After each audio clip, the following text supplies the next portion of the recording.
नरक और स्वर्ग की पर जिसकी आस्था हो, जिसका विश्वास हो कि नरक भी है और स्वर्ग भी है, गलत काम करेंगे तो नरक मिलेगा, सत्कर्म करेंगे तो स्वर्ग मिलेगा। जब तक परलोक और पुनर्जन्म पर आपको विश्वास नहीं है तब तक आपके द्वारा सामंजस्य स्थापित हो नहीं सकता, सामंजस्य स्थापित नहीं हो सकता।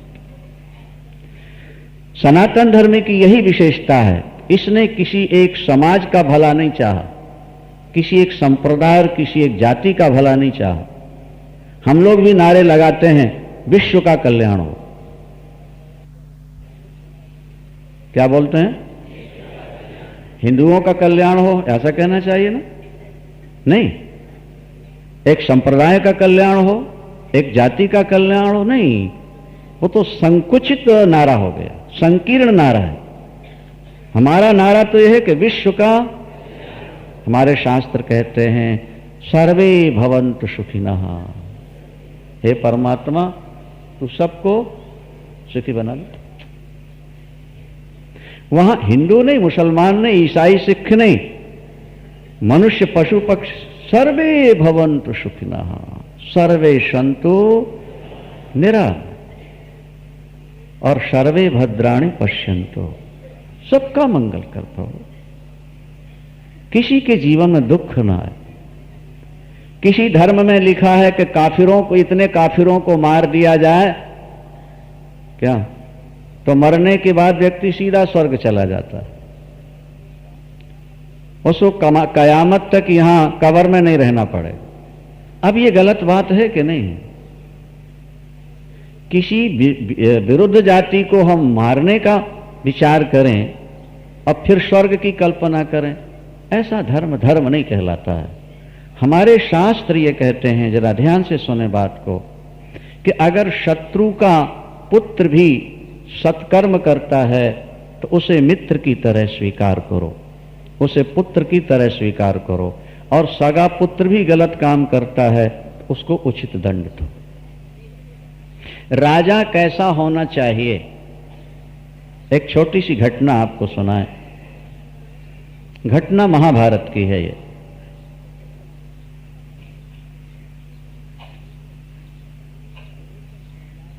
विरोचन प्रहलाद के पुत्र हैं,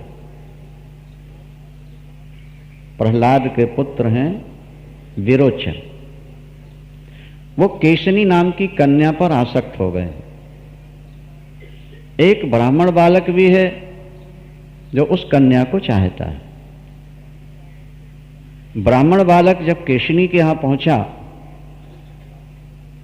तो प्रहलाद पुत्र विरोचन आसन पर बैठे हैं, वो कन्या खड़ी है दूर। जैसे ही ब्राह्मण बालक पहुंचा, विरोचन ने कहा आओ मित्र आओ बैठो। ब्राह्मण देवता आओ मेरे बगल से बैठ जाओ। ब्राह्मण ने कहा कि अगर मैं आपके साथ बैठता हूं तो आपका तेज नष्ट होगा, क्योंकि शास्त्र ने ब्राह्मण को ऊंचा दर्जा दिया हो। विरोचन ने कहा नहीं, जो शासन करता है वो सबसे बड़ा होता है। मेरे पिता सारे जगत के राजा हैं, इसलिए मैं उनका पुत्र सबसे श्रेष्ठ। ब्राह्मण ने कहा नहीं, शास्त्र ऐसा कहते हैं कि मनुष्यों में ब्राह्मण सबसे श्रेष्ठ। वो अपना अपमान समझता है क्योंकि केशनी को पाना चाहता है, नहीं, वो बार बार यही दलील देता है कि मेरे पिता भक्त हैं प्रहलाद, और इस समय वो दुनिया के सम्राट हैं, इसलिए उनका पुत्र होने के नाते विरोचन आपसे श्रेष्ठ है। और अंत में ये शर्त लग जाती है कि जो पराजित हो जाए विजेता उसके प्राण ले ले। किसी से निर्णय कराओ, जो हार जाए जीतने वाला उसके प्राण ले ले।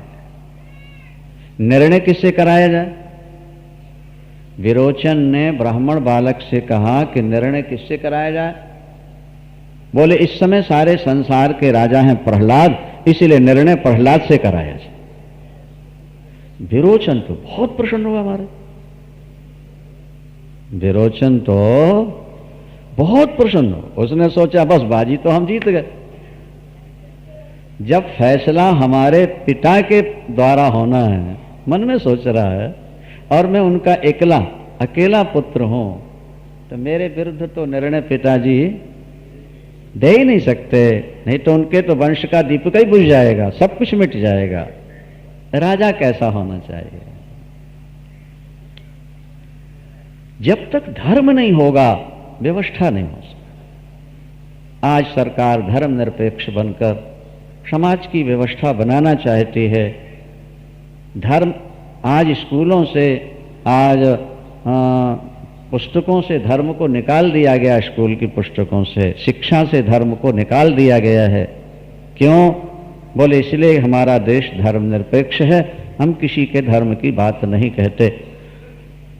अभी किसी ने हमसे कहा था, किसी राजकीय नेता ने, कि महाराज सरकार अब सोच रही है कि कम से कम बीए पास होते होते गीता तो सबको पढ़ा दी जाए, यह बहुत अनिवार्य हो जाए।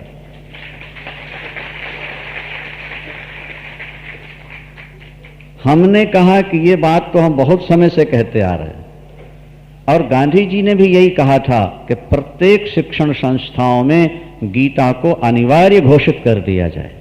गांधी जी ने, मेरे जीवन की समग्र समस्याओं का समाधान गीता से मुझे मिला हुआ है। अब नेताओं की समझ में भी ये बात आ रही है कि धर्मनिरपेक्ष शासन का ही ये दुष्परिणाम है कि आज जगह जगह हड़तालें हैं, जगह जगह तालाबंदी है, जगह जगह अनशन है, अपनी मांगों के लिए लोग बसें जला रहे हैं, नुकसान कर रहे हैं। ऐसा नहीं, समाज की व्यवस्था धर्म के आधार पर हो सकती है। विरोचन और वो ब्राह्मण बालक प्रहलाद के पास पहुंचे। प्रहलाद जी ने ब्राह्मण बालक से कहा, आइए विराजिए, ये सिंहासन है आपके लिए, आप ब्राह्मण बालक हैं। उन्होंने कहा, नहीं, इस समय हम बैठेंगे नहीं, हम फरियाद लेकर आए हैं, निर्णय लेने आए हैं, इसलिए हम खड़े रहकर ही आपसे निर्णय लेंगे, और हम ये चाहते हैं कि आप हमारा निर्णय करें। आपके पुत्र विरोचन और मैं दोनों में बड़ा कौन है? लेकिन इससे पहले आप ये सुन लीजिए, जो जीतेगा वो हारने वाले के प्राण ले लेगा। और अब आप सोच समझ के निर्णय दीजिए कि दोनों में बड़ा कौन। 1 मिनट तो प्रहलाद जी ने सोचा, और सोचने के बाद सिंहासन से खड़े हुए उन्होंने कहा, ब्राह्मण बालक, विरोचन के पिता से तुम्हारे पिता श्रेष्ठ हैं, विरोचन की मां से तुम्हारी मां श्रेष्ठ है, और विरोचन से तुम श्रेष्ठ हो। मेरे बेटे के प्राण ले लो, लेकिन मैं गलत निर्णय नहीं दूंगा।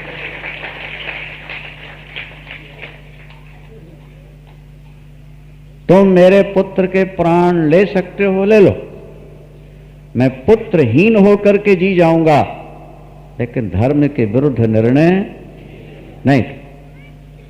ब्राह्मण बालक ने कहा, धन्यवाद है प्रहलाद जी आपको, चूंकि आपने धर्मानुरूप निर्णय दिया, इसलिए मैं आपके बालक के प्राण छोड़ रहा हूं, जाओ। अगर गलत निर्णय देते, अगर आप गलत निर्णय देते तो सारे वंश का नाश कर देता श्राप देकर। तुम्हारे पुत्र के प्राणों को छोड़ो। उसी समय विरोचन ने झुक करके प्रणाम, पिता ने कहा प्रणाम करो, अब पुत्र ने झुक करके प्रणाम किया। जब तक धर्म नहीं है तब तक न्याय नहीं है, और जब तक न्याय नहीं है तब तक व्यवस्था नहीं हो सकती। पहले तत्व, मूल तत्व को पहचानने का प्रयास करो। पराम्बा भगवती जगदम्बा महामाया। यदि आप शीघ्र सिद्धि चाहते हैं, सफलता चाहते हैं, तो फिर आपको पराम्बा की शरण ले लेनी चाहिए।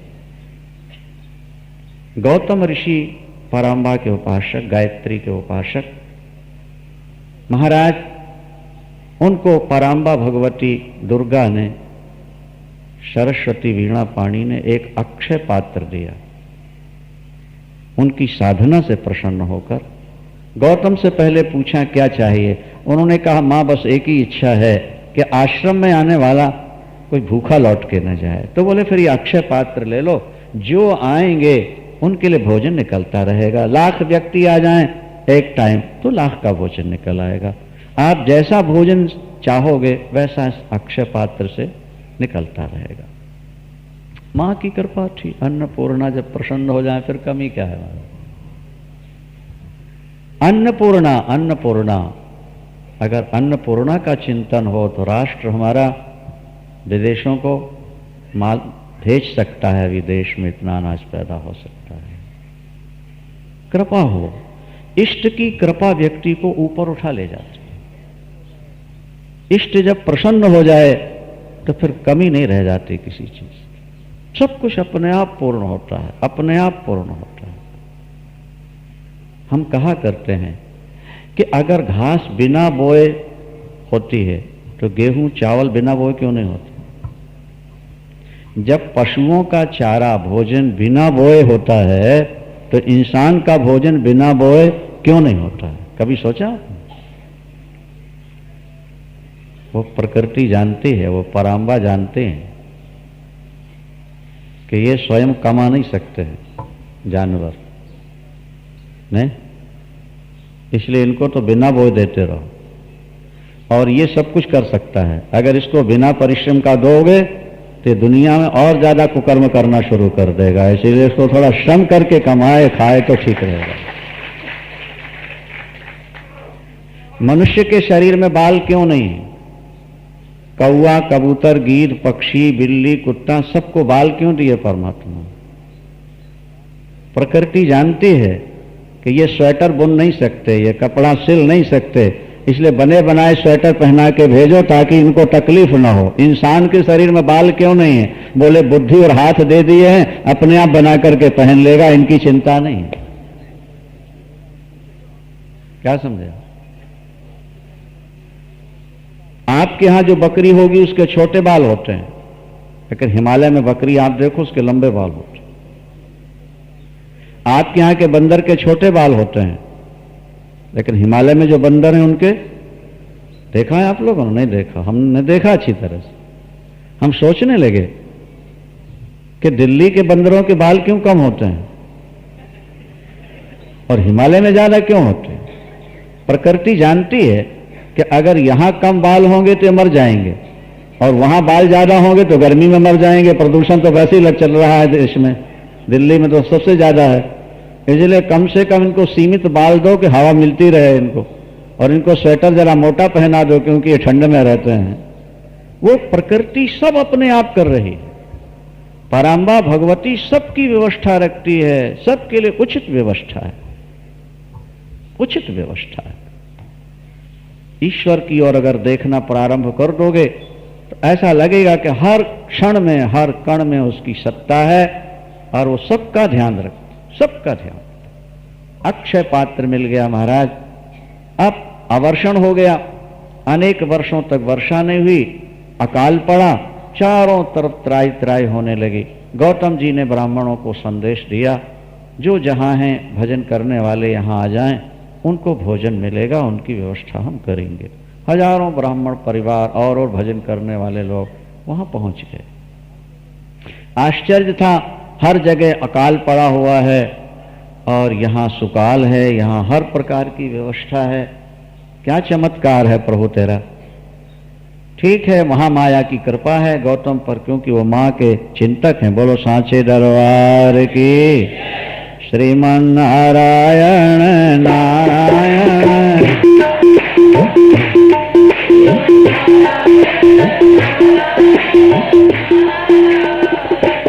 भजमन नारायण।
साचे दरबार की। अक्षय पात्र है, मां की परम कृपा है, सुकाल है, जिसे जो चाहिए गौतम के यहां से प्राप्त हो रहा है। कुछ समय बाद वर्षण हुआ, वर्षा हुई और वर्षा से चारों तरफ फिर खेती हरी भरी हो गई, सुकाल हो गया। ब्राह्मणों ने कहा गौतम जी से कि अब हमें आज्ञा दीजिए, हम अपने अपने आश्रमों में जाएं। गौतम जी ने कहा आपको भजन ही करना है ना, कि और कोई काम है आपको? भजन ही करना है, तो वहां जाके फिर नया घर बसाएं आप, इसके बजाय यहीं रहिए। आपकी जो आवश्यकता है मां पूर्ण करते रहेगी, यहां तो भंडार भरा हुआ, कमी तो कुछ है ही नहीं। एक बार ईश्वर प्रसन्न हो जाए ना, फिर कमी नहीं रहती महाराज।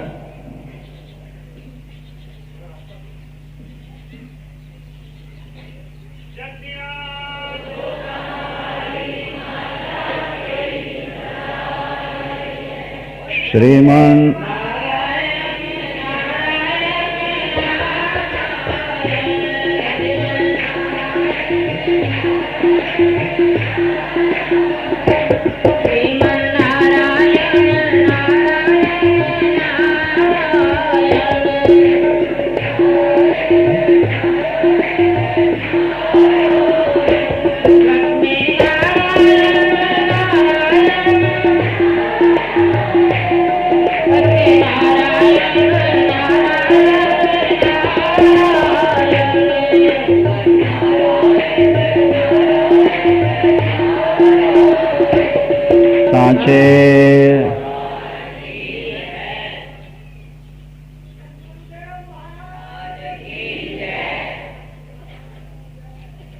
गौतम जी ने कहा आपको किसी वस्तु की कभी कोई कमी नहीं रहेगी, क्योंकि यहां मां की कृपा है। गुजरात में एक भगत हुए हैं जलाराम,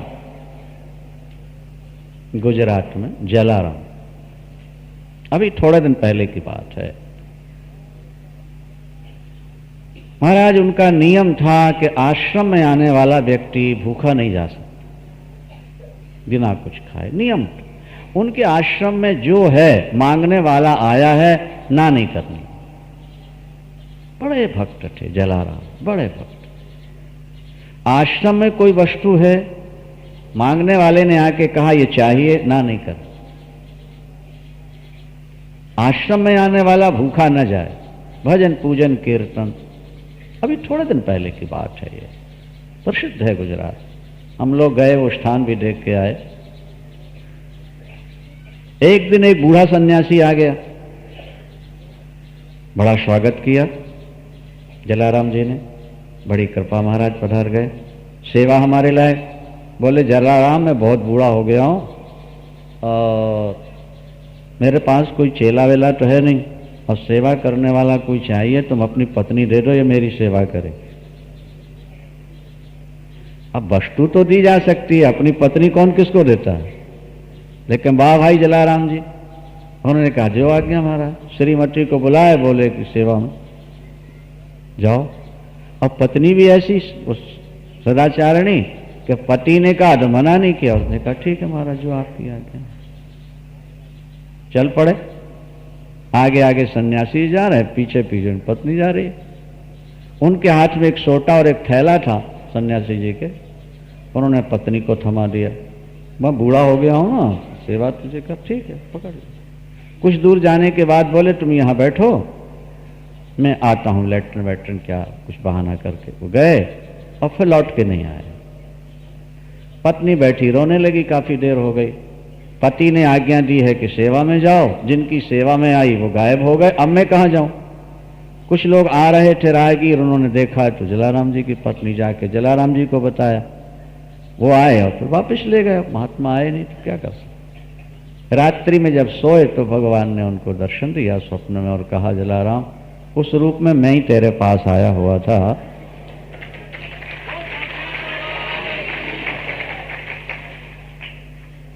वो सोटा और वो थैला जो मैं छोड़ आया ना, वो अक्षय पात्र है, तू अपने आश्रम में रख ले, कोई कमी नहीं रह जाएगी तेरे आश्रम में, जो आएगा वो खा। आज भी जलाराम के आश्रम में जिस समय जाओ, एक बस लेके जाओ, 2 लेके जाओ, जब जाओगे वहां के लोग यही कहते हैं कि प्रसाद तैयार है, आप भोजन करके जाइए। आज भी गुजरात में जलाराम जी, जब व्यक्ति इष्ट से जुड़ जाता है और इष्ट की कृपा जब जीव पर हो जाती है, फिर कमी कुछ नहीं रहती, कमी का तो प्रश्न ही नहीं रहता। गौतम जी ने कहा महाराज कहाँ जाएंगे, कहाँ बनाएंगे? यहीं खाइए पिए, भजन करिए खूब आराम से, मुझे तो सेवा करने में आनंद आता है। कुछ ऐसे ब्राह्मण थे जिनको ईर्ष्या हो गई कि इसका तो बड़ा प्रताप फैल रहा है, इसका तो यश बहुत फैल रहा है, इतने दिन रोटी इसने खिलाई और जब तक कि हाँ नहीं करेगा जाओ तब तक हम जा नहीं सकते, और हम जितने ज़्यादा दिन रहेंगे इसका यश फैलेगा।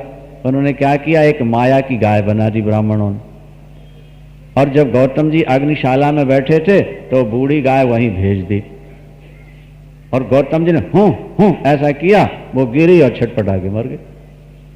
अब गाय का मरना हिंदू धर्म में कितना बड़ा पाप होता है महाराज, गोहत्या और ब्रह्म हत्या। आज की हमारी सरकार तो 30,000 गाय रोज कटवाती है। गोवंश सूर्योदय से पहले पहले 30,000 प्रतिदिन कट रहा। सुना है मदन लाल जी ने दिल्ली में गोहत्या बंदी की घोषणा की, पेपर में कहीं पढ़ा था, सुनकर के मन बहुत ज्यादा प्रसन्न हुआ और आशीर्वाद दे रहे थे हम लोग कि भाई ये बहुत बड़ा कार्य कर रहे हैं। 30,000 गाय सूर्योदय से पहले मशीनों के द्वारा बुरी तरह से कटती हैं। बूचड़खाने और भी नए नए सरकार बनाती जा रही है। सरकार ऐसी निकम्मी है कि अपनी प्रजा को रोटी नहीं दे सकती, इसलिए अपनी मां को कटवा के उसका मांस बेच करके लोगों का पेट भरना चाहती। लाखों लाख बंदर बेच करके ये उसके मांस से प्रजा का पोषण करना चाहे। और इन नेताओं के अरबों रुपया जमा है। कुछ नेताओं को छोड़ दिया जाए तो बाकियों के महाराज अरबों रुपए जमा है विदेशों में, बैंकों में। और हम गरीबी मिटाएंगे, जो कहते हैं ना हम गरीबी मिटाएंगे, वो दूसरों की गरीबी नहीं मिटाएंगे, खुद की गरीबी मिटाएंगे। बोलो सांचे दरबार की। एक गाय मरी, हाय तौबा मच गई, हाय। अर्जुन ने एक गाय को बचाने के लिए 12 वर्ष का वनवास स्वीकार कर लिया था। आपने कथा सुनी है कि नहीं सुनी? कर समय थोड़ा है। महाभारत में प्रसंग आता है कि जब 5 पांडवों का विवाह हो गया ना, तो व्यवस्था बनी रहे, क्योंकि ये द्रौपदी कोई सामान्य नारी नहीं है, ये तो अग्निकुंड से उत्पन्न हुई। जब द्रुपद हवन कर रहे थे तो अग्निकुंड से जोड़ा प्रकट हुआ था, धृष्टद्युम्न और द्रौपदी। लोग कहते हैं तुम्हारे सनातन धर्म में तो 5-5 विवाह हैं, फिर आप मना क्यों करते हो? हम कहते हैं कोई लड़की अग्निकुंड से पैदा होकर 5 या 10 शादी करा ले, हम काहे को विरोध करेंगे बाबा? अगर द्रौपदी के 5 हैं तो ये तुम्हें शास्त्र से ही पता लगा ना, उसी शास्त्र में लिखा है कि अग्निकुंड से प्रकट है। तो आधी मुर्गी मार खाओ आधी अंडा देती रहे, ऐसा तो नहीं होगा ना। या तो पूरी खा जाओ या पूरी छोड़ दो।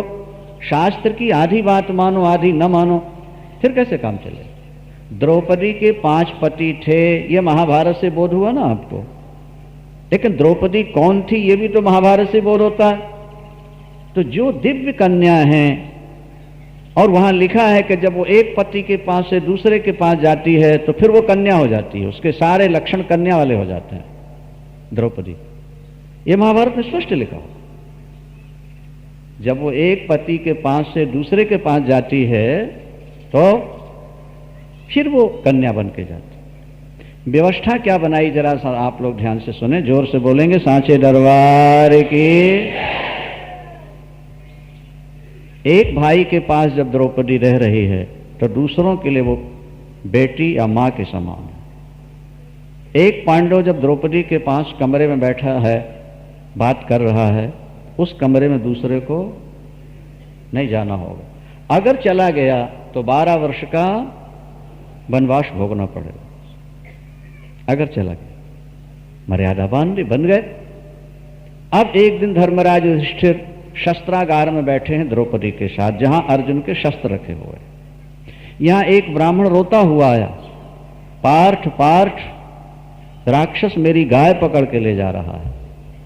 तुम राजा हो, क्षत्रिय हो, तुम्हारा धर्म है प्रजा की रक्षा करना, मेरी गाय बचाओ। अगर गाय राक्षस खा गया और मैं हवन न कर सका, उसका सारा पाप तुम्हें लगेगा, गोहत्या का भी लगेगा और मेरा जो अग्निहोत्र नहीं होगा उसका भी पाप लगेगा। अर्जुन ने देखा कि युधिष्ठिर द्रौपदी उस कमरे में बैठे हैं जहां मेरे शस्त्र रखे हैं।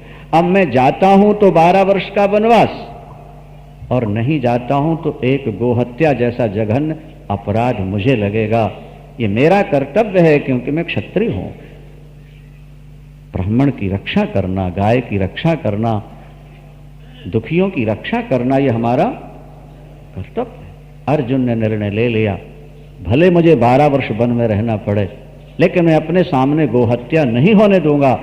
महाराज उसी समय वो दौड़ते हुए गए आंख बंद करके, और एकदम जाके शस्त्र उठाया और निकल के भागे और जाकर राक्षस को मारा, गाय को छुड़ा करके ले आए। आकर भैया युधिष्ठिर को प्रणाम किया और बोले, धर्मराज मैं 12 वर्ष के लिए वनवासी होने जा रहा हूं। किस लिए? इसलिए कि आप लोग बैठे थे और मुझे उस कमरे में जाना पड़ा। किस लिए आए थे? कारण बता दिए। धर्मराज ने कहा तुमको वन नहीं जाना। क्यों? तुम धर्म रक्षा के लिए गए थे, तुम कामी बनकर नहीं गए, तुम्हारे मन में कोई पाप नहीं था। अर्जुन कहते हैं नहीं भैया, हमको 12 वर्ष वनवास भोग लेने दो, क्योंकि आज तो हम धर्म रक्षा के बहाने गए, कल किसी और बहाने भी जा सकते हैं, मर्यादा खंडित हो जाएगी। हमने गाय की रक्षा की, ब्राह्मण के धर्म की रक्षा की, हम 12 वर्ष वनवास भोग लेंगे तो आने वाला इतिहास, हमारे वंशज, हमारे देश के लोग इतना तो सोचेंगे कि अर्जुन ने एक गाय को बचाने के लिए 12 वर्ष का वनवास सह लिया, तो हमें गौ माता की रक्षा कैसे करनी चाहिए। 12 वर्ष वन में रह के युधिष्ठिर ने मना किया, लेकिन उन्होंने कहा नहीं भैया, जाने धर्मो रक्षति रक्षिता, धर्म रक्षा करने वाले की रक्षा करता है, रक्षा करता है। तुम धर्म की रक्षा करोगे, धर्म तुम्हारी रक्षा करेगा। गौतम ने महाराज देखा एक गाय की हत्या हो गई और सारे ब्राह्मण उठ खड़े हुए, गौतम गो हत्यारा, गौतम गो हत्यारा, इसका पानी नहीं पिएंगे, इसकी रोटी नहीं लेंगे, इसका अनाज नहीं। गौतम जी ने सोचा मैंने गाय को मारा नहीं, अग्निशाला में घुस रही तो हूं हूं करके थोड़ा हटाया है, ये कोई माया तो नहीं, छल तो नहीं हो रहा मेरे। आंख बंद की, देखा, अरे महाराज ये तो ब्राह्मणों का षड्यंत्र था, हमारे साथ इन्होंने छल किया। अरे ब्राह्मणों, हमने तुमको रोटी दी मां की सेवा करके, और तुमने हम पर कलंक लगाया।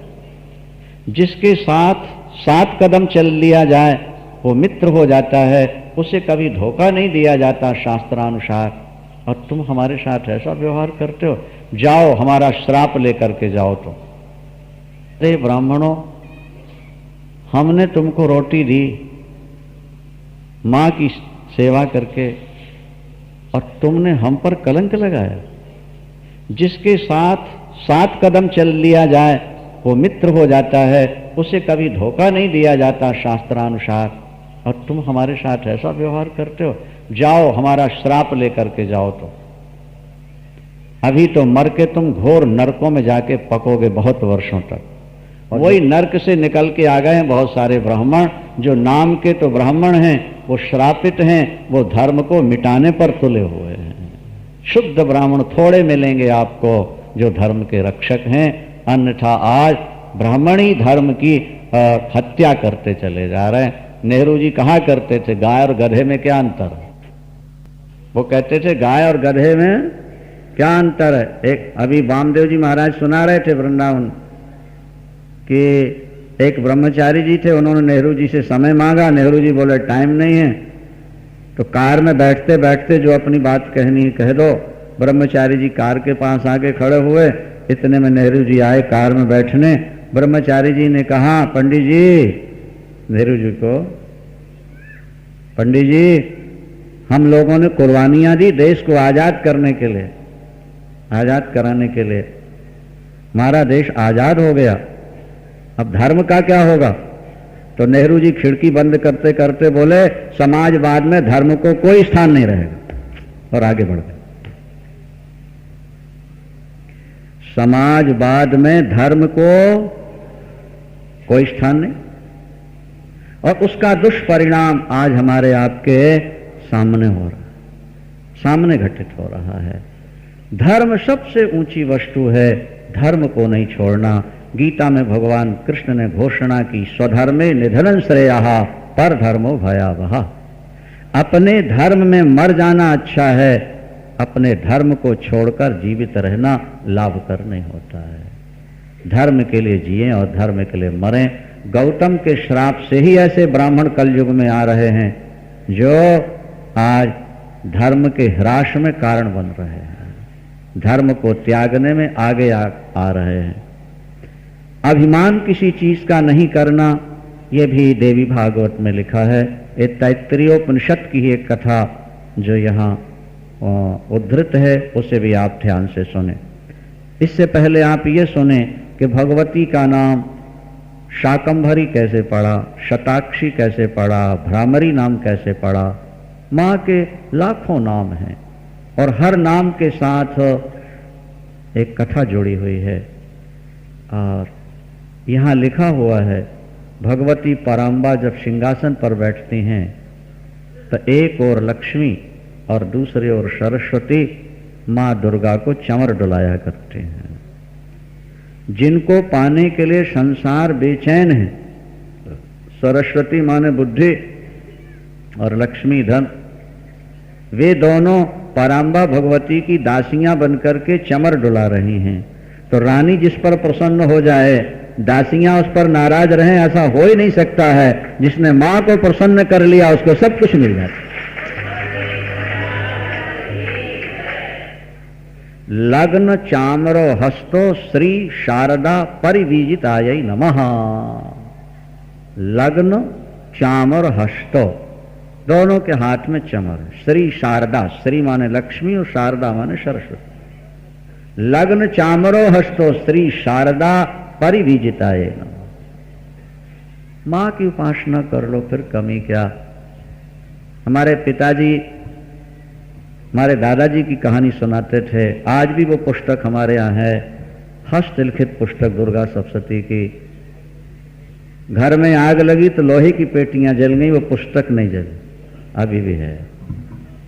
हस्तलिखित दुर्गा सप्तशती। हमारे दादाजी का संकल्प था सप्तशती का पाठ करके ही वो पानी पीते थे। तब तक पानी नहीं पीना, दिन गुजर जाए, रात गुजर जाए, 2 दिन गुजर जाए, नहीं पाठ मिला करने को। 2 रुपए किसी से उधार लिए, वायदा कर दिया हम कल दे देंगे या परसों दे देंगे, समय पर व्यवस्था नहीं हो पाई। वो 2 गांव में घूमे, सब शिष्य थे, भाई 2 रुपए चाहिए। गुरुजी शाम को ले लीजिएगा, कल सुबह ले लीजिए, कल शाम को ले लीजिए। वो माँ की परीक्षा ही थी। उन दिनों तो 2 रुपया भी बहुत कीमती होते थे ना। 1 क्विंटल गेहूं 1 रुपए में आ जाता था। जब 2 गांव में रुपए नहीं मिले तो मन में बड़ा दुख हुआ। जगन माता सरस्वती और लक्ष्मी तेरे चंवर डुला रही हैं और तेरा बेटा दर दर भीख मांग रहा है। आज नहीं पाठ करूंगा, नहीं स्नान करूंगा, नहीं भोजन करूंगा। अपनेपन का मान भी तो होता है ना, जैसे कभी कभी पत्नी भी पति से मान कर लेती है अपनापन के कारण। और जैसे ही लेटे, झपकी लगी, ऐसा लगा किसी ने गाल में चपत लगाई, उठो स्नान करो। आंख खुली तो ऐसा लगा गाल में जैसे झंझना रहा, किसी ने ऐसे किया। उठे, स्नान किया, प्रेम के आंसू आंखों में भर के पूजन करके। जब वो पुस्तक कपड़े में बंधी थी, क्यों पत्राकार थी ना, पहले बाइंडिंग की व्यवस्था तो नहीं थी ना, पत्राकार हस्तलिखित। तो जब पाठ करने के लिए पुस्तक खोली तो 5 रुपया पुस्तक के अंदर चांदी के रखे हुए हैं। और उस पुस्तक को दादाजी को छोड़कर कोई छूता भी नहीं था डर के कारण। भाई अशुद्धि में छू लें, ये तो साक्षात मां का रूप है पुस्तक। इतनी भावना थी। ये भी नहीं किसी ने रख दिया होगा, तो कोई पुस्तक छूता नहीं था। हमारे यहाँ ऐसा कहा जाता है। पुस्तक जब खोली तो 5 रुपया चांदी के अंदर रखे हुए। 2 रुपये दिया, 3 में पूजन का सामान ले आए, ठाकुर जी ले आए। माँ घर में आग लगी कुछ समय बाद, तो महाराज वो कागज नहीं जला, अभी है वो पुस्तक, जीर्ण शीर्ण है लेकिन अभी भी है, हमारे पूजन होती है। कहने का अभिप्राय ये कि भगवती महामाया आदिशक्ति पराम्बा दुर्गा जब पंच प्रेता सनासीन होती हैं, तो एक और लक्ष्मी और दूसरी ओर शारदा सरस्वती हाथ में चमर लेके मां के चमर डुलाया करते। महारानी को प्रसन्न कर लो, ना तो तुम्हारे घर में धन की कमी रहेगी और न बुद्धि की कमी रहेगी। धन और बुद्धि तुम्हें दोनों मिलेंगे। तुम्हारा देश सुख और शांति से भर जाएगा अगर तुम मां की उपासना करोगे। यहां लिखा है देवी भागवत में, मां का नाम है शताक्षी। शताक्षी का अर्थ होता है जिसके शरीर में सैकड़ों आंखें हों, और शाकंभरी जो साग सब्जी हाथ में लिए हो। हुआ यह था कि एक बार ऐसा समय आया जब 50 वर्षों तक वर्षा ही नहीं हुई। 10-5 हजार वर्षों बाद ऐसा समय आ जाता है, कभी 1,50,000 वर्ष में ऐसा समय आता है, कई वर्षों तक वर्षा ही नहीं हुई। सब कुछ खत्म हो गए, न नदियों में जल रहा, न कूपों में रहा, न बावड़ी, न तालाब, न खाने की कहीं व्यवस्था। अंत में व्यक्ति एक दूसरे को खाना शुरू कर दी। पशु पक्षियों को मारकर खाए, मनुष्य मनुष्य को खाए। पानी नहीं मिला, सब छटपटा के मर गए। संसार श्मशान हो गया, वीरान हो गया। यज्ञ पूजा पाठ अब क्या होनी जब कोई रह नहीं गया। महाराज फिर तो देवताओं ने भगवती की स्तुति की, मां अब कृपा करो, अब तुम्हारे बिना इस श्मशान को फिर हरा भरा करने वाला दूसरा कोई नहीं। देवताओं की स्तुति से मां प्रकट हुई, और जब मां ने संसार को देखा उनका हृदय पिघल गया। मेरे सारे बच्चे खत्म हो गए। 2 आंखें, 3 आंखें नहीं, पूरे शरीर में आंखें हो गईं। और जैसे हमारी आंखों से आंसू बरसते हैं, इसी तरह मां के अश्रुओं से वो करुणा ही जल बन के बरसना शुरू हुई। 9 दिन 9 रात मां के शरीर से जल की धाराएं ऐसी गिरी कि सारा संसार जल से आप्लावित हो गया।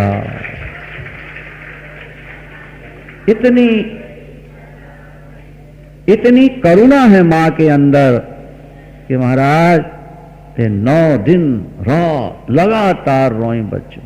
अब बीज भी नष्ट हो गए थे, तो वो शाक लेके आई थी बीज, और फिर ऋषियों को दिया जो योगाभ्यास में पड़े थे उन्हें, लो इसको बो, अब फिर संसार को हरा भरा करो, संतान पैदा करो। मां का नाम पड़ा शताक्षी और शाकंभरी। एक नाम है मां का भ्रामरी। क्या नाम है? एक अरुणासुर नाम का राक्षस हुआ, अरुणासुर। उसने कठिन तप किया हजारों हजार वर्ष तक, और ब्रह्मा जी ने कहा वर मांगो, तो उसने सोचा क्या मांगू, ये अमरता तो देते नहीं ब्रह्मा जी, मांगते हैं तो नहीं कर देते हैं, कोई बहाना मांगते हैं। तो हमारे बहुत सारे दैत्य स्त्री के द्वारा मारे गए, पर मांग लेते ना पुरुष से न मरे, 2-4 पैर वालों से न मरे, तो वो स्त्री बन के मारे। तो उसने क्या वर मांगा, ना मैं 2 पैर वाले से मरूं, न 4 पैर वालों से मरूं, ना किसी शस्त्र से मरूं, ना किसी अस्त्र से मरूं। महाराज बड़ी विलक्षण बात हो गई। अब तो ना किसी शस्त्र से, ना किसी अस्त्र से, ना 2 पैर वाले से, ना 4 पैर वाले से, आखिर मृत्यु कैसे हो? भाई 2 पैर में तो सभी आ गए ना, स्त्री पुरुष, स्त्रियों के भी 2 पैर, पुरुष के भी 2 पैर, और जानवरों के 4 पैर। ना किसी 2 पैर वाले से और ना किसी और कोई शस्त्र से नहीं मरो। मिल गया वरदान। तप किया है, उसका पुण्य तो भोग नहीं है उसे। महाराज उसने 5 ब्रह्मांडों पर शासन किया है। रावण ने तो 1 ब्रह्मांड पर शासन किया, अरुणासुर ने 5 ब्रह्मांडों पर शासन किया। 5 ब्रह्मांड। इस आकाश में करोड़ों ब्रह्मांड हैं, ये एक दुनिया थोड़े जो उसमें अपन लोग बैठे हो। परमात्मा का नाम है अनंत कोटि ब्रह्मांड नायक। ऐसे ऐसे करोड़ों ब्रह्मांड आकाश में बसे, आकाश का अंत नहीं। 5 ब्रह्मांडों का शासक बनो, यज्ञ दान पूजा पाठ सब पर अधिकार जमा लिया। बस यज्ञ दान पूजा पाठ कथा कीर्तन सब समाप्त, सब समाप्त। देवता फिर घबरा कर शरण में गए। मां प्रकट हुई, देवता पुष्प वर्षाए बाजे बजाए अजय जयकार। देवताओं किसलिए मेरा स्मरण किया? मां बहुत बड़ा संकट है। क्या संकट है? और राक्षस तो वर मांगते थे कि स्त्री को छोड़ करके हमारी मृत्यु न हो, स्त्री को अबला समझते थे। आपने भगवती का रूप धारण करके मारा, लेकिन अब क्या होगा?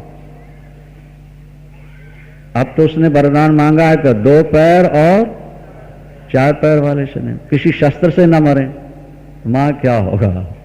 मां का क्या होगा? ये तो छोटी सी बात है, मैं मार दूंगी। लेकिन आप कैसे मारेंगी? 2 पैर में तो आप भी आ जाती हैं। भगवती ने कहा, अरे मैं नहीं मारूंगी, मैं अपने संकल्प से किसी और उपाय से मरवा दूं। क्या उपाय होगा मां, हमें मालूम तो हो जाए। बोले अब बताएं क्या, देख लो तुम अभी कैसे मारते हैं। महाराज अरुणासुर को ललकारा मां ने, और जब अरुणासुर युद्ध के लिए आया तो भगवती के शरीर से भ्रमर पैदा हुआ। ये जो पुष्प की सुगंधी लेने वाला भ्रमर होता है ना, इसका नाम है खटपद। 6 पैर होते हैं। किसके? भ्रमर के कितने पैर हैं? 6। उसने वर मांगा है 2 और 4 पैर वालों से नहीं मारो। माने का हम 6 पैर बनाए लेते हैं, खटपट भ्रमर बन गई हूं। और 1 2 4 10 नहीं, करोड़ों करोड़ भ्रमर निकले मां के शरीर से, और जाकर उसके शरीर में ऐसे लिपट गए महाराज जैसे मधु के छज्जे में वो मक्खियां चिपटी। अब वो बेचारा यहाँ हिलाए तो यहाँ काटे, यहाँ हिलाए तो यहाँ काटे, तो आगे पीछे, और भ्रमरों ने धीरे धीरे धीरे उसका सारे शरीर को नोच लिया, तड़फा तड़फा के मार दिया। अरुणासुर मरा, देवता पुष्प वर्षाए बाजे बजाए और जयकार करते हैं। ना शस्त्र की जरूरत पड़ी और ना उसका वरदान खंडित हुआ। 2 पैर 4 पैर 6 पैर बना के मां ने अरुणासुर को मार देना। मारने का उपाय ही नहीं समझ में आ रहा था देवताओं का। भ्रामरी नाम पड़ा। भ्रमर रूपा बन करके अरुणासुर दैत्य का वध करने वाली परम्बा आप भ्रामरी रूप से आज प्रकट, भ्रामरी रूप से। इस तरह अनेक अनेक कथाएं देवी भागवत में हैं। हमें शक्तिशाली बनना है, भजन के लिए भी शक्ति की जरूरत है, और शत्रु पर विजय कार्य करने के लिए भी, और अपना कार्य करने के लिए भी हमें शक्ति की जरूरत। हर कार्य में शक्ति, स्मृति, बुद्धि मां सब कुछ प्रदान करती हैं, सभी रूप बनकर होते हैं। तैत्तरीयोपनिषद की जो गाथा है, जो देवी भागवत में आई है, कि एक बार इंद्र को अभिमान हो गया कि मैं त्रैलोक का स्वामी हूं, सब मेरा बंदन करते हैं। ऊंचा पद मिल जाना तो अच्छी बात है, लेकिन पद का अभिमान हो जाना बड़ा खतरनाक होता है। पद का अभिमान नहीं होना चाहिए। खुराना जी की पत्नी कल तो आई थी बुलाने पर, आज अपने आप आके बैठ गए चुपचाप सुनने के लिए। क्या पद मिल जाए अच्छा है, लेकिन पद का अभिमान नहीं हो। करन करावन आपे, करन करावन आपे आप, मानुख के नहीं कच्छो। प्रभु जो हो रहा है तेरे द्वारा हो रहा है, तेरी कृपा से हो रहा है। इंद्र बनकर के इंद्र को अभिमान हो गया। देवी भागवत में ही चर्चा, मैं सबसे बड़ा। पवन देवता को अभिमान हो गया, अग्नि देवता को अभिमान हो गया। भगवती ने सोचा कि अभिमान बढ़ गया, इनका पतन होगा, इनका अभिमान चूर। भगवान पापी से घृणा नहीं करते, अभिमानी से घृणा करते। भगवान पाप को बड़ा नहीं मानते, अभिमान को ज्यादा खतरनाक मानते हैं। क्योंकि व्यक्ति पाप करके अभिमानी नहीं होगा ना, तो कम से कम भगवान के चरणों में आके रोएगा तो भजन तो करेगा।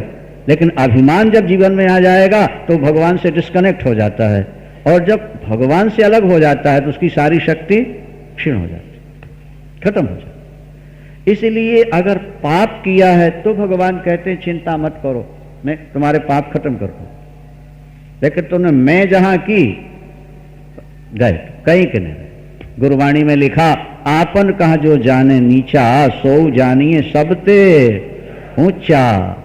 तुम मात पिता हम बालक तेरे, तुम्हारी कृपा में सुख को न जाने तुम्हारो अंता। ऊंचे ते ऊंचा भगवान, सुप्रीम पावर, उसके द्वारा ही सब कुछ हो रहा है। अगर हमारे अंदर अभिमान ना हो, अर्जुन ने महाभारत लड़ाई लड़ी तो, लेकिन भगवान को सामने बैठा होगा। हम कहा करते हैं अर्जुन के रथ में आगे बैठे थे भगवान, और दुर्योधन के रथ में आगे बैठा था अभिमान। क्या दुर्योधन के रथ में बैठा था और अर्जुन के रथ में विजय किसकी हुई? यक्ष के रूप में भगवान प्रकट हो गए, यक्ष के रूप। इंद्र को प्रणाम नहीं किया, बड़ी ठेस लगी, मैं त्रैलोक का स्वामी और ये यक्ष मुझे नमस्कार भी नहीं करता। अग्निदेवता जरा जाकर पता तो करो ये कौन है, क्या मुझसे भी ये बड़ा है? इस समय तो मैं त्रैलोक का स्वामी। अग्निदेवता गए, यक्ष ने पूछा को भगवान? यक्ष ने अग्निदेवता से पूछा को भगवान आप कौन है? अग्निदेवता ने कहा अहम अग्नि, मैं। तो यक्ष भगवान पूछने लगे अग्नि आपका कार्य क्या है? अग्निदेवता कहते हैं कि अभी तक आपको मेरे कार्य का पता नहीं, आपको जानकारी नहीं मेरे कार्य की। यक्ष ने कहा बता दीजिए आपका कार्य क्षेत्र क्या है? अरे ये सारा संसार में जो ऊष्मा है, गर्मी है, लोग रोटियां खा रहे हैं, मेरे द्वारा तो खा रहे हैं। अगर मैं न रहूं तो रोटी पकना मुश्किल हो जाए, और मैं चाहूं तो सारे ब्रह्मांड को राख बना सकता हूं। हाँ, इतनी बड़ी शक्ति। हाँ, एक घास का तिनका रख दिया, एतद्दह। अग्निदेवता ने घास का तिनका रखा और यक्ष ने, और अग्निदेवता से कहा एतद्दह, इसको जलाओ। अग्निदेवता ने कहा मेरी परीक्षा लेते तो कोई पर्वत जलाने का आदेश दो, कोई नगर जलाने का आदेश दो, एक तिनके से मेरी परीक्षा लोगे? यक्ष रूप भगवान ने कहा भाई एक चावल देख लिया पक गया, पक गया, सारे पक गए, दो देख लिया पक गए सब, हर चावल थोड़े दबाया जाता। आप तिनका जला दो, हमको मालूम हो जाएगा आप में जलाने की शक्ति। पूरी शक्ति अग्निदेवता ने लगा दी, घास का तिनका नहीं जला, नीचे मुंह करके वापस लौट के जा रहे थे।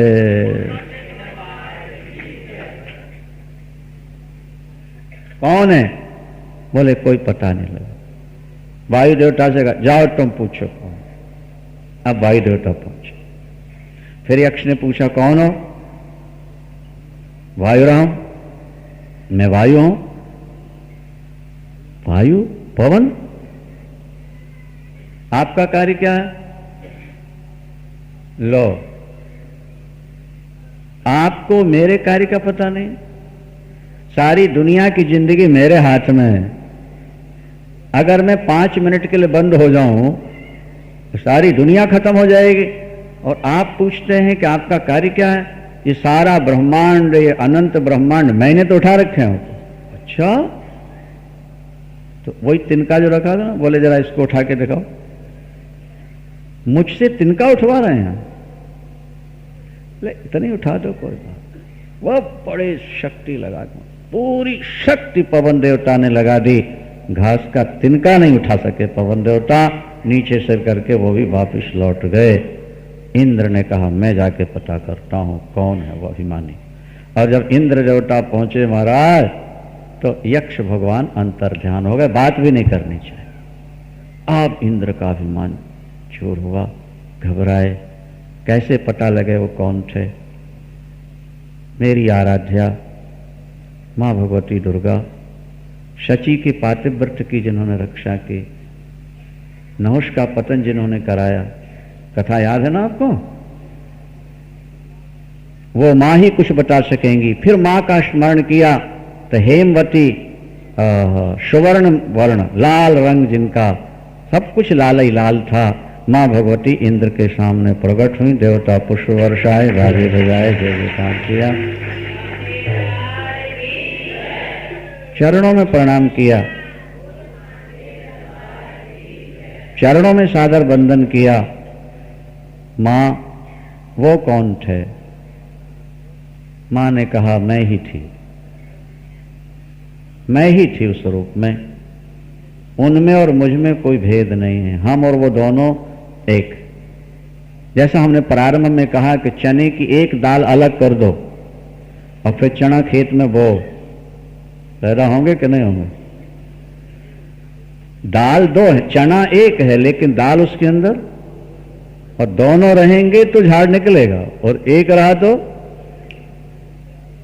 ब्रह्म और उनकी जो योग माया है, पराशक्ति है, ये दोनों जब मिलते हैं तब संसार रूपी वृक्ष खड़ा होता है।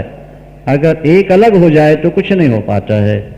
हम वही हैं, तुम्हारे अभिमान को चूर करने के लिए वो स्वरूप बनाया था। इंद्र, व्यक्ति कुछ नहीं कर सकता। यदि व्यक्ति धनवान, बलवान, पदवान होने के बाद परमात्मा से जुड़ा रहेगा तो दिन दूना रात चौगुना बढ़ता रहेगा, और मैंने किया अभिमान करेगा तो नीचा देखना पड़ेगा। इंद्र चरणों में गिर के नमन करते हैं, क्षमा याचना करते हैं। माँ, आपने कृपा की, मेरे अभिमान को चूर कर दिया, अन्यथा ये अभिमान पता नहीं मुझे कहाँ लेके जाता। अंत में महाराज परीक्षित, महाराज जन्मेजय देवी भागवत की कथा सुनने के बाद अम्बा यज्ञ करना चाहते हैं, भगवती का यज्ञ विशाल, सब आयोजन हुआ है। इसी बीच में देवर्षि नारद स्वर्ग से उतरते हुए नजर आए। जन्मेजय ने उनका स्वागत किया, सत्कार के बाद पूछा, देवर्षि जी कहाँ से पधार रहे हैं? मैं स्वर्ग से आ रहा हूँ। कैसे कृपा की? एक संदेश लेकर आया हूँ। क्या? आपने अपने पिता की सदगति के लिए देवी भागवत की कथा सुनी है ना? जब मैं आ रहा था तो आपके पिता विमान पर बैठ करके सीधे परम धाम को जा रहे थे। उन्होंने कहा, देवर्षि जी अगर आप जा रहे हो तो मेरे बेटे से कह देना कि तुम्हारे द्वारा किए गए सत्कर्म से मैं वैकुंठ जा रहा हूँ, पुत्र को धन्यवाद दे देना, उनकी चिंता दूर कर देना। इसलिए मैं तुम्हारे पास आया हूँ ये संदेश देने के लिए कि तुम्हारे पिता की सदगति हो गई। देवता पुष्प वर्षाए, बाजे बजाकर समझ।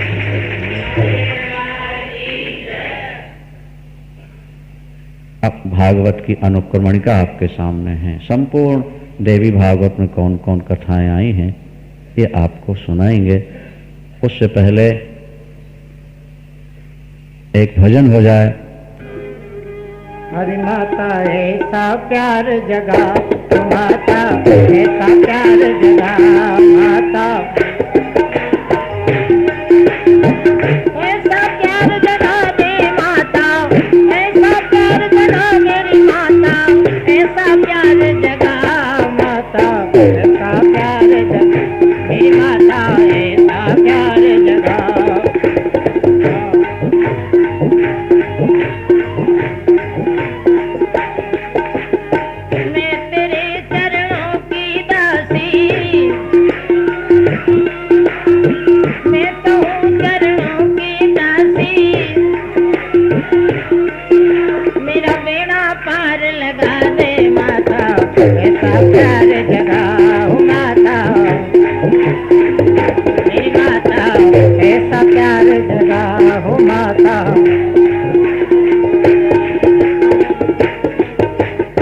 रस की धार बहे इस मन में, रस की धार, ओ रस की धार बहे मेरे मन में।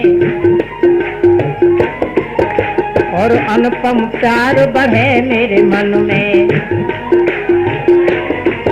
माता अनुपम प्यार बढ़ा मेरे मन में। तेरी याद कबहू बिसरे ना माँ, तेरी याद कभी बिसरे ना। मुझे ऐसा मस्त बना मैया, ऐसा प्यार जगा मैया। मैं तेरे चरणों की दासी,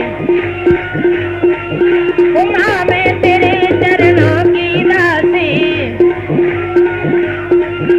मेरा बेड़ा पार लगा दे मैया, ऐसा प्यार जगा ओ मैया। मेरी माता ऐसा प्यार जगा हो मैया।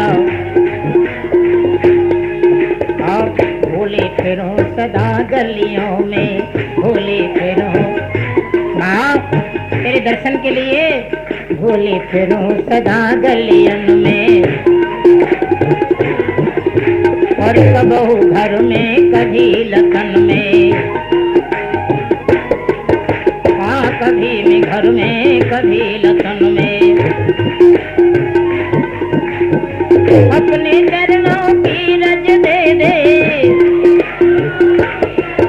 माता, अपने चरणों की रज देकर माँ मेरा भाग जगा माता, ऐसा प्यार जगा ओ माता। ओ माता ऐसा प्यार जगा माता।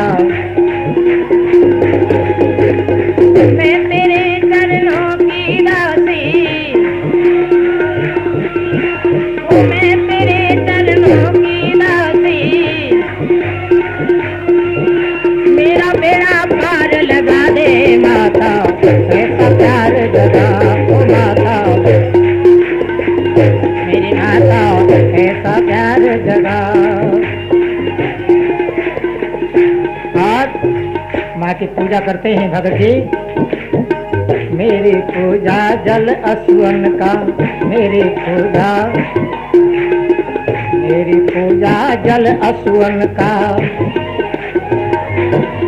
माता मेरी पूजा जल असुवन का। मेरा पग पग थिरक उठे जीवन का। माँ पग पग थिरक उठे जीवन का। पल पल थिरक उठे जीवन का। पी पी कह मेरे प्राण पुकारे, पी पी करके, पी पी कह के प्राण पुकारे। ऐसा तार हिला मैया, ऐसा प्यार जगा ओ मैया। ओ माता ऐसा प्यार जगा मेरी माता। और मैं तेरे चरणों की दासी, मैं तेरे चरणों की दासी। तुम तेरा पार लगा मैया, ऐसा प्यार जगा ओ मैया। अरे हरदम तेरा रूप निहारूं माता, हरदम तेरा रूप निहारूं।